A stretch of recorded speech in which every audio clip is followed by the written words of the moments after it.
Former Republican lawmaker Trent Lott served in multiple leadership roles during his time on Capitol Hill, ranging from the House Judiciary Committee during the Watergate scandal to Senate Majority Leader during the impeachment trial of Bill Clinton.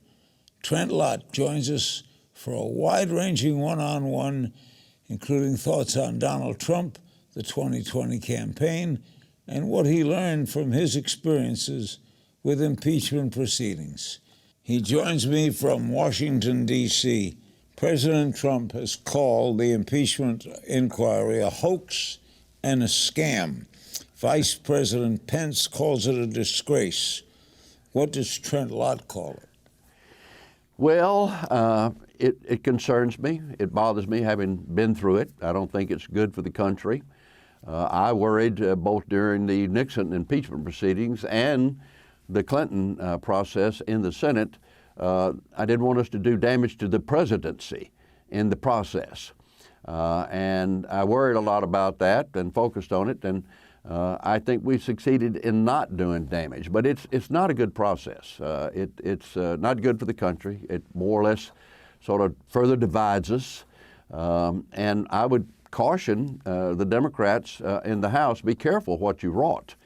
Because if you look back, when the Republicans voted to impeach Bill Clinton in the House, and it came over the Senate, we had the trial, the House, in a sort of historic change, lost seats. The House Republicans lost seats.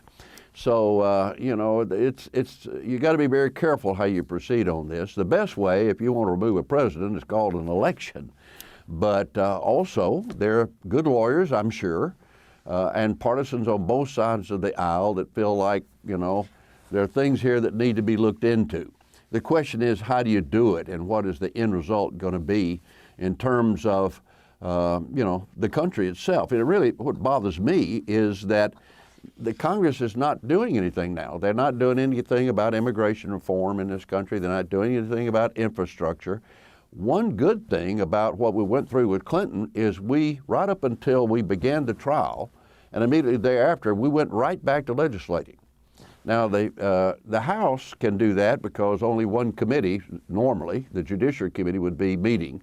But once it gets to the Senate, if you have a full-blown Senate trial, every senator must be at his or her desk, and they spend every day, every afternoon, from 12 till 6 usually, with all senators sitting there. So the other legislative business stops. On the impeachment process, how has Nancy Pelosi, in your opinion, handled it to this moment? Well, let me point out that, as you noted in the intro, I did serve on the Judiciary Committee when I was a first-term congressman way back in 1973 and 74. So I saw it firsthand and up close what is supposed to happen in the Judiciary Committee in the House, which I served on and which Peter Rodino from New Jersey chaired. It was sort of done by the book. And of course, I also was Majority Leader when we had the impeachment trial of William Jefferson Clinton, a trial that I knew from the beginning as an old whip office holder and counter. I knew how to count the votes. I could not see how we were going to get the votes to remove President Clinton from office. So the challenge for me and for the Democratic leader, Tom Daschle, was how do we set this up in a way that the people felt like we did our job, we did it thoroughly, we went through the process, we had depositions, we had debate, we discussed it, the Chief Justice presided, but at the end of the day, when the vote occurred, it was over and we were able to move on and do other things for the country. Now that's a real challenge, and we're about to have to test that. Speaker Pelosi has been careful. That's one reason why the House has not yet voted for the more traditional resolution that would begin the impeachment proceedings in the Judiciary Committee, and that's where it, I believe, resides. So while she's taken some criticism for not doing it that way by Republicans, I think it's because she's waiting to see a little bit how this plays out, what the evidence gives. The Mueller report did not come forward with the type of information that people seeking impeachment might have wanted. So she's, you know, sort of taking her time. I guess the answer will be when she sees she has the votes and the time is ready in the House, as best she can determine it, she will proceed. But she's an old, experienced hand. You cannot underestimate Speaker Pelosi. More with Trent Lott right after this. Did the founding fathers make a mistake when they called it high crimes and misdemeanors? Do we understand that? I don't think we really do, and perhaps it's in the mind of the beholder, or depends on how a person will define it. But the Constitution itself is very limited in what it says about impeachment. But if you go back and read the Federalist Papers with regard to impeachment, Alexander Hamilton and Madison had some very clear thoughts about why that might be necessary and how it should be done. They were very specific. But for instance, I don't know how they would have defined misdemeanors, but I'm under the impression that a misdemeanor in their mind was a more serious charge than we interpret it today. A misdemeanor today is a minor criminal violation, or maybe even, is it just doing something wrong? So I think they thought it was more serious than it now is interpreted. So they thought of it as something more than high crimes and not too serious crimes. They thought of both of them as a pretty serious matter. And that's the thing you have to prove, and it's quite often very hard to prove. Is lying to a grand jury a high crime? It is certainly more than a misdemeanor. Or is obstruction of justice a high crime? In my mind, it could be. And that was the conclusion I eventually came to with regard to President Nixon. There was the smoking gun, the actual tape of him giving instructions that could certainly be interpreted as obstruction of justice. Speaking of that, we now have an actual phone call between an American president and a foreign country. 3, 4 different occasions now, others have backed up that call, asking him, this foreign country, to investigate a political rival. Doesn't that disturb you? Well, it disturbs me. There's a lot of things that disturbs me about that. Number one, looking at it from the presidency standpoint, I don't understand why all these people were listening in on a conversation, or why there were all these recordings. You would think presidents would have learned from President Nixon recording what goes in the Oval Office is not a great idea. Secondly, to be talking to the leader of another country about investigating corruption or investigating a person that could be a political opponent, that is disturbing. But I think for it to be something beyond that, there would have to be a clear quid pro quo. If you don't do this, we're not going to do that, or vice versa. But it's an area that is being looked into. Then the question is it being looked into in a proper way?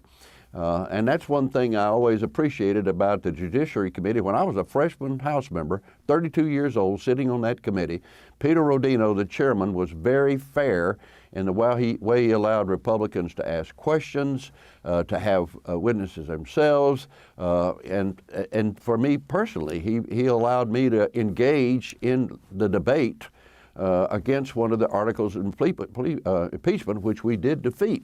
So how you do something like this is almost as important as what you do. You need to do it carefully and by the book, and make sure that, well, for instance, when I first met with my Republican conference about how to proceed on the Clinton matter, I had a process in mind that would have been concluded in about 2 weeks without any depositions or witnesses or anything like that. My own Republican conference pushed back and said, oh, no, what are you doing? You're trying to short-circuit this. We need to do this by the book. We need to have the full hearings. We need to have senators in the seats, the Chief Justice sitting there. We need to take depositions. We need to have formal questions.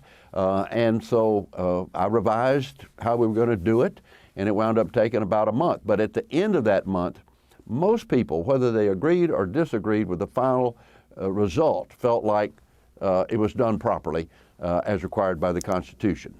You voted for guilty, right? I did vote for the 2 articles of impeachment. One interesting thing about that, I did that on a Friday. Tom Daschle and I shook hands in the center aisle and agreed that we had done the job the best we could in a fair and bipartisan way. A week later, actually, on the following Thursday, I got a call from President Clinton, and he wanted to talk to me about a bill. It wasn't a big bill. In fact, I never have been able to recall exactly what it was, but he wanted me to see if we could move this bill along through the process. He didn't mention how I had voted. He didn't even mention the impeachment trial. We just went on with our business, and in the next few years did several good things for the country, working together. You got to have that. All right, when the Senate gets this for trial, the Supreme Chief Justice conducts the trial, can you honestly say that all the senators you knew took it seriously and voted their conscience? Absolutely. And we did a lot of things that were different. For instance, we couldn't decide really how to proceed. So I finally came up with the idea of, okay, we'll all go meet in the old Senate chamber. No staff, no press, just senators.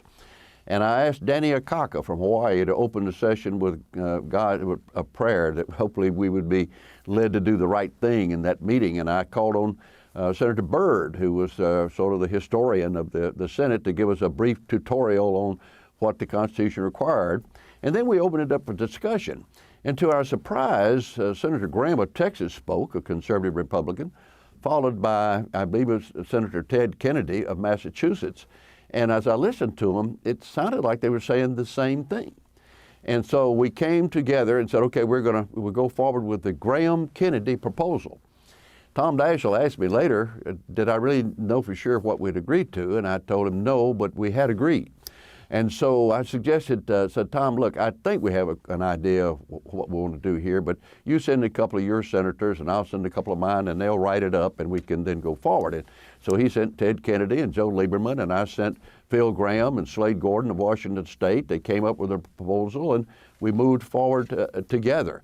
And the debate was, it was really, I thought, thoughtful. And one of the things that we did to try to make sure we understood each other at night, after being in session from like 12 to 6, we would go into session at night, closed session, no press, just senators talking to each other with a free give and take.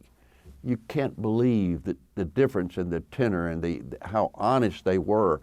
Some senators in tears about the decision they were faced with. Trent, stay right there. We'll be right back with Trent Lott and more politicking right after this break.